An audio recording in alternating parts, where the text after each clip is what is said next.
Hello friends, आज हम लोग सेक्शन 80 टीटीबी को देखेंगे जो इंटरेस्ट ऑन डिपॉजिट को डील करता है। अब एक बार डिपॉजिट का मतलब समझ लेते हैं। पिछली बार मैंने आप लोगों को सेक्शन 80 टीटीए बताया था जो इंटरेस्ट ऑन सेविंग को डील कर रहा था। एक बार इंटरेस्ट ऑन डिपॉजिट को देख लेते हैं। तो डिपॉजिट में एक तो सेविंग से जो इंटरेस्ट आएगा वो, और साथ ही साथ टाइम डिपॉजिट जो हम लोग करते हैं। अगर टाइम डिपॉजिट का भी कोई इंटरेस्ट आता है तो वो भी सेक्शन के तहत डिडक्टेबल है। अब टाइम डिपॉजिट जैसे हो गया फिक्स्ड डिपॉजिट, हम लोग जो करते हैं एक सर्टेन टाइम के लिए करते हैं, और साथ ही साथ आरडी हो गया रिकरिंग डिपॉजिट, वो भी टाइम के लिए होता है। तो सेविंग के साथ साथ जो टाइम डिपॉजिट हम लोग करते हैं एफडी आरडी इस टाइप का, वो सबका जो इंटरेस्ट आता है वो इस सेक्शन में डिडक्टेबल है। सेक्शन 80 टीटीएम में सिर्फ इंटरेस्ट ऑन सेविंग पे जो इंटरेस्ट आ रहा था उसी का डिडक्शन मिल रहा था। अब हम लोग देखते हैं कि सेक्शन के तहत डिडक्शन क्लेम करने के लिए एलिजिबल कौन है। तो वो पर्सन जिसकी एज 60 साल या उससे ज़्यादा है और रेसिडेंट है। तो रेसिडेंट जिसकी एज 60 साल या उससे ज़्यादा है वही सेक्शन के तहत डिडक्शन क्लेम कर सकता है। अगर कोई पर्सन नॉन रेसिडेंट है और 60 साल उससे ज़्यादा है तो इस सेक्शन के तहत डिडक्शन क्लेम नहीं कर सकते। ये सेक्शन सिर्फ रेसिडेंट सीनियर सिटीजन के लिए है। और एक चीज़ यहाँ ध्यान रखना है, रेसिडेंट का डिफिनेशन हम लोग जिन लोगों ने जो इनकम टैक्स में पढ़ा हुआ है, जिसमें ऑर्डिनरी और नॉट ऑर्डिनरी दोनों रेसिडेंट शामिल होते हैं, वो दोनों इसमें भी यहाँ भी शामिल होंगे रेसिडेंट में। और नॉन रेसिडेंट अगर 60 साल या उससे ज़्यादा भी है तो इस सेक्शन के तहत डिडक्शन क्लेम नहीं कर पाएगा। वो सेक्शन 80 टीटीए के तहत जो इंटरेस्ट ऑन अगर सेविंग पे कोई इंटरेस्ट आ रहा है तो उसी का डिडक्शन सेक्शन 80 टीटीए के तहत वो क्लेम कर सकता है। अब आगे बढ़ते हैं, ये डिपॉजिट कहाँ होना चाहिए। तो ये डिपॉजिट जो होना है वो किसी बैंक पे होना चाहिए। बैंक में प्राइवेट बैंक भी शामिल है। उसके बाद या तो किसी पोस्ट ऑफिस में होना चाहिए या किसी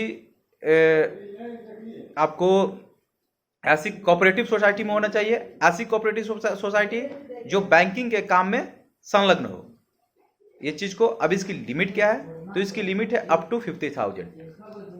अगर कोई सीनियर सिटीजन है यानी रेसिडेंट है और 60 साल उससे ज़्यादा का है और उसने बैंक में या कोऑपरेटिव सोसाइटी, वैसी कोऑपरेटिव सोसाइटी जो बैंकिंग के काम में संलग्न है, या फिर पोस्ट ऑफिस में उसने डिपॉजिट किया है, तो उसको 50,000 तक का जो इंटरेस्ट आता है उस पर उसको डिडक्शन मिल जाएगा। और ये चीज़ को ध्यान रखना है। और साथ ही साथ इसमें कुछ और चीज़ों का ध्यान रखना है कि किनको डिडक्शन नहीं मिलेगा। अगर उनका डिपॉजिट भी है तो उनको डिडक्शन नहीं मिलेगा। इंटरेस्ट जो उनका आ रहा है उस पर वो डिडक्शन क्लेम नहीं कर सकते। वो पर्सन में शामिल है, इसके एक्सेप्शन में शामिल है आपको वो पर्सन जिसके 60 साल है उससे ज़्यादा है और नॉन रेसिडेंट है, तो वो क्लेम नहीं कर सकते। जिनके 60 साल से कम है उसके लिए मैंने बता दिया, रेसिडेंट हो या नॉन रेसिडेंट, उनके लिए सेक्शन 80 टीटीए मैंने ऑलरेडी बता दिया था। साथ ही साथ association of person, company, form, body of individual भी सेक्शन के तहत डिडक्शन क्लेम नहीं कर सकते। अब एक बार इसका ट्रीटमेंट देख लेते हैं कैसे करेंगे। तो सपोज दैट आपका किसी फिक्स डिपॉजिट से 20,000 का इंटरेस्ट आया और 30,000 रुपया आपका सेविंग से इंटरेस्ट आ रहा है, तो टोटल इंटरेस्ट मिला के 50,000 हो रहा है। तो 50,000 तक का इस सेक्शन के तहत आप डिडक्शन क्लेम कर लीजिएगा।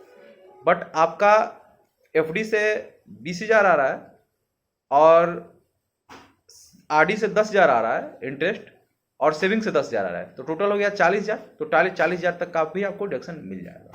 लेकिन अगर आपका एफडी से 20,000 आ रहा है, आरडी से 20,000 आ रहा है, या सेविंग से 20,000 आ रहा है, टोटल हो जाएगा 60,000। तो वहाँ आप 50,000 तक का डिडक्शन क्लेम करेगा। 10,000 का जो इंटरेस्ट होता है वो टोटल इनकम का पार्ट बन जाएगा। अगर ये टैक्सेबल होगा तो आपको फिर उस पर टैक्स देना पड़ेगा। अगर एग्जाम्पशन लिमिट के ऊपर गया तो इस पर फिर आपको टैक्स देना पड़ेगा। आज के लिए बस इतना ही। नमस्कार।